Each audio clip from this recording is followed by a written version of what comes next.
repurposing funds from capital project 08064. Yes, sir. Ma'am. Well, hello, I'm Donna Hanscom, Assistant Public Works Director and Laboratory Manager. I'm here to talk to you tonight about the purchase of a camera to investigate what goes on inside the sewers. It's not a terribly glamorous type of project, but it's one that we have come to understand the necessity of.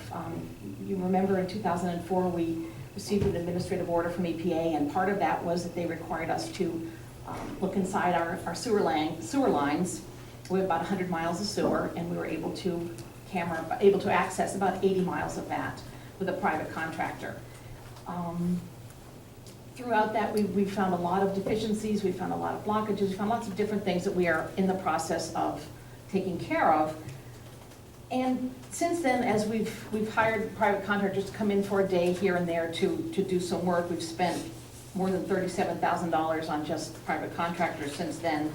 And we've recognized, as we've been working with these private contractors, the benefit of having this ability in-house. When we do routine sewer cleaning, if there's been a blockage or something, currently we don't have the ability to see if we've actually cleared the blockage. We know that the jetter has gone down through the middle of the pipe, but we don't necessarily know that the blockage is completely cleared. And we have run into some issues where it hasn't been, and it's caused another problem later on. We've also found some issues where we've been able to, with the camera, we've been able to pinpoint a deficiency so that we've been able to go in, dig a smaller area, make a smaller trench, a smaller cut, rather than kind of guessing where we think this deficiency might be in the main. So we've come up with a lot of times that using a camera would not only be convenient, but be actually very beneficial as far as the operation of the sewers.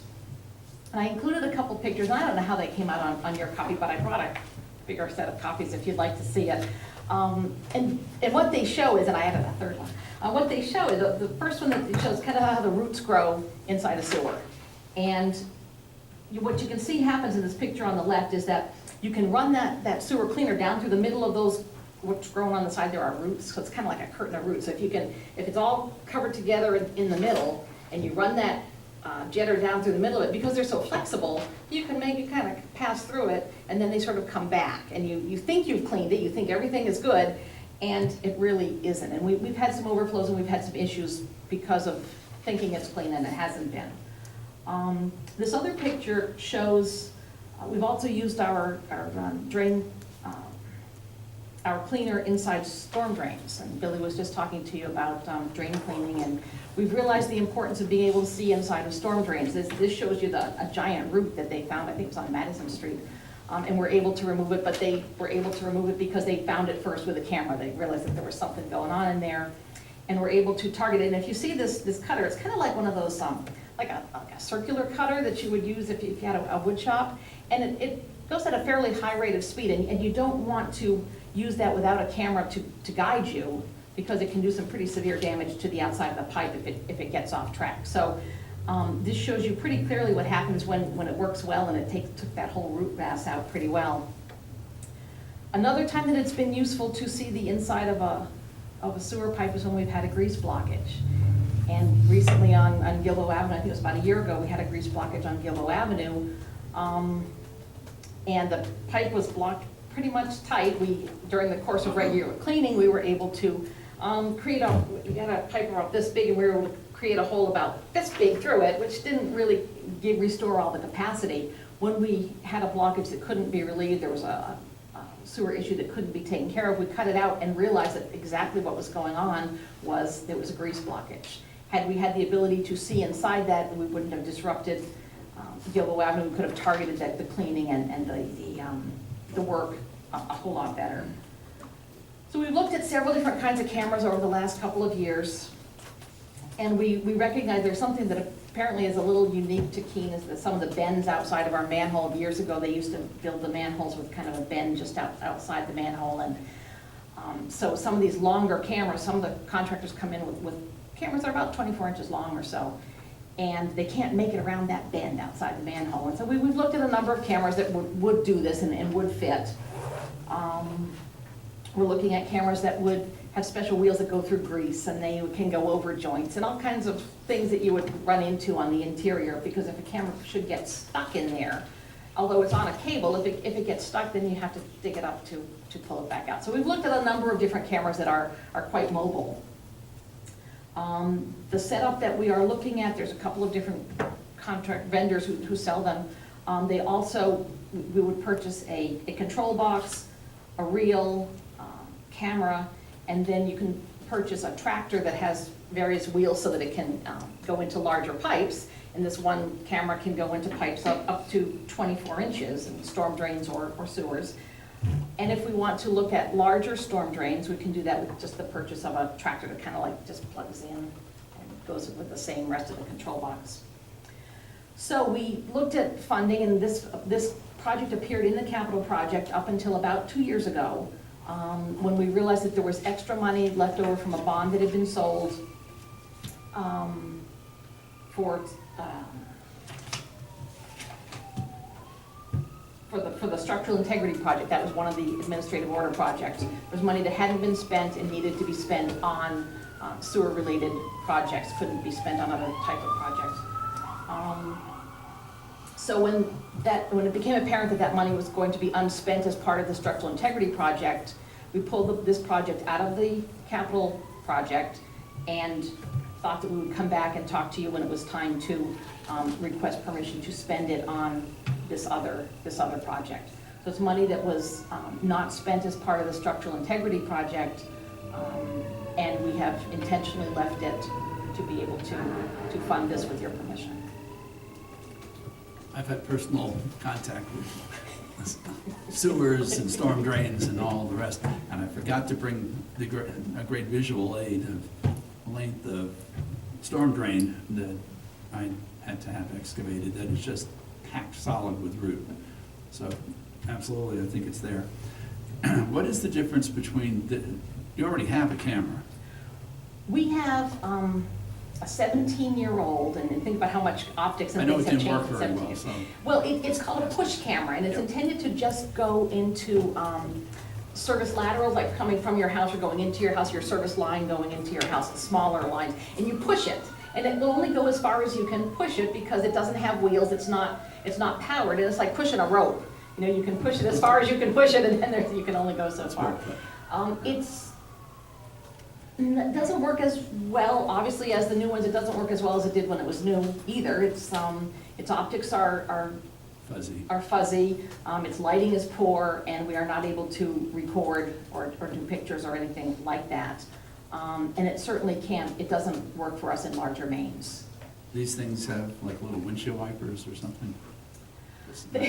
Well, because it's going through a dirty pipe. Well, it is going through a dirty pipe. It doesn't go underwater. It has a lens. What you have is the ability it has the ability to kind of raise up out of the water, so you can sort of push a little button and it goes up. Or if that's not the style that you choose, you can pull it back out, put on bigger wheels so that it rises up higher in the water, it lifts up higher. But no, it's not intended to Well, under a because full pipe. that was an issue. It's going down a dirty pipe. Gradually, the lens gets dirty and just can't see, and you can take it out. Dirty is okay. The dirty pipe is okay. It just can't go underwater. And they can do up to probably 400 feet at a time, and they would clean the lens each time before they go into the How next small a one. pipe does it go in? This one will go into 6-inch mains. Not 4s. They say that it can go into 4s. I'm not sure how well it goes. It might go into a straight 4-inch. Yeah. I don't know how many bends it would go around in a 4-inch. Okay, thank you. Questions from the committee? Yes, sir. Donna, structural integrity capital project was created when and what was the purpose? I'm guessing 2006, might have been 2007, but its purpose was to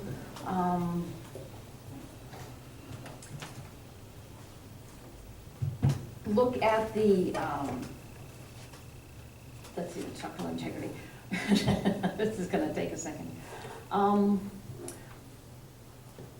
EPA had us do 3 different plans. One was structural integrity, priority cleaning, and preventive maintenance. The structural integrity had to do with evaluating our manholes, evaluating the mains, evaluating everything that we could see that needed to have access, areas that had access issues, areas that needed to have improvements made, sewers that needed to have improvements made, or manholes that needed to have improvements made. And you haven't had, I think I heard you say you haven't had expenses in 2 years on this account? On this spend? particular account, when we took the other project out of the capital program, it was because there hadn't been, we had completed this project, and they had sort of saved the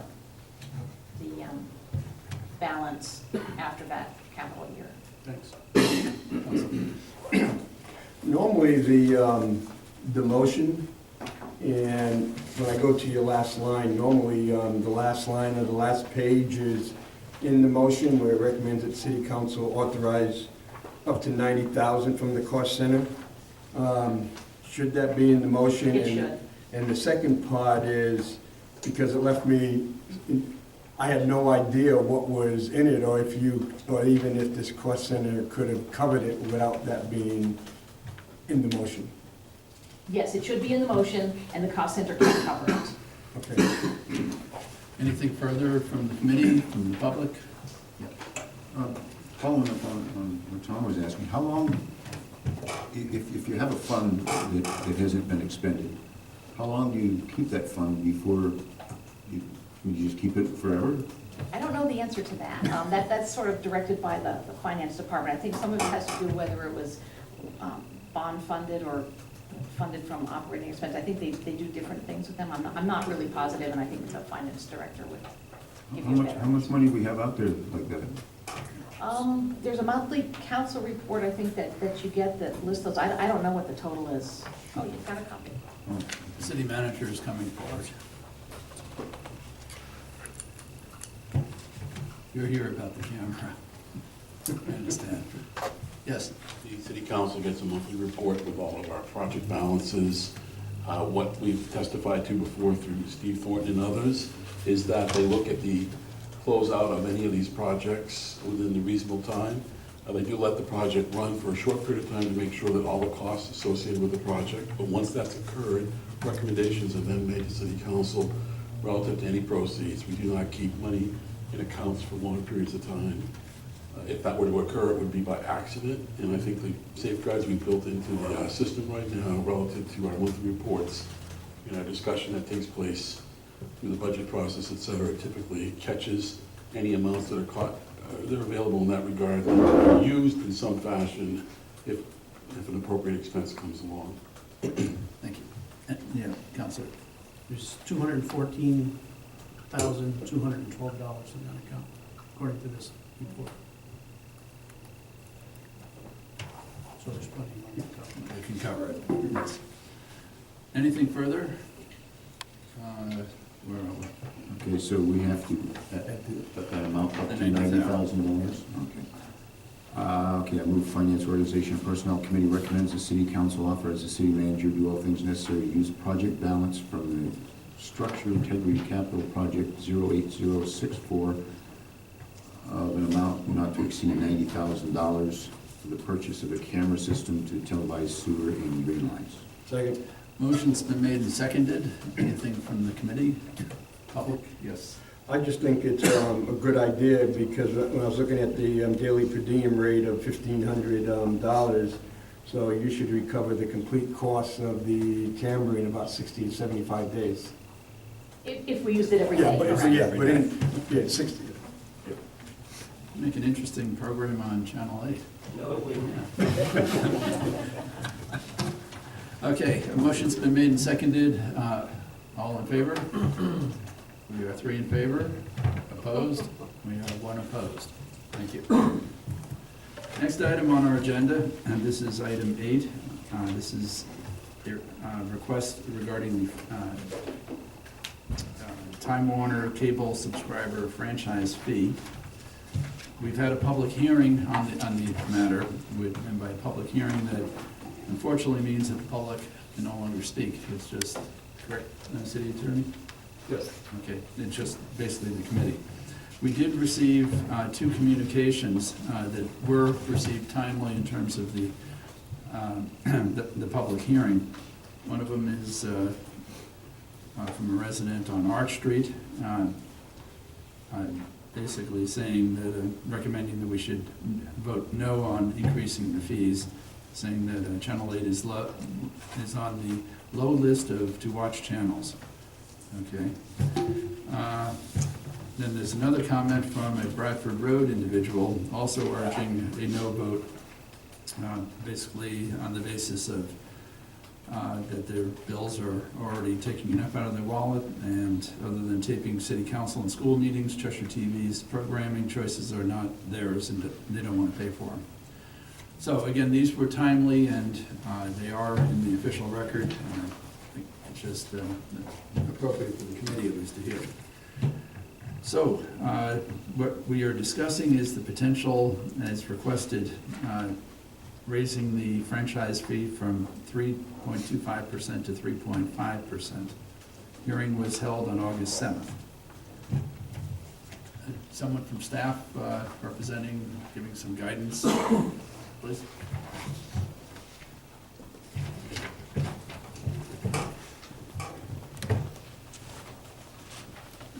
Thank you. I'm Rebecca Landry, the IMS Director and Assistant City Manager. We currently are in the process of renegotiating the renewal to the operating agreement with Cheshire TV. So that's not the franchise agreement now, that's different. We also have an operating agreement that has expired as a negotiation process for renewal. So it was our understanding that this subject would be put on more time until that negotiation process is complete.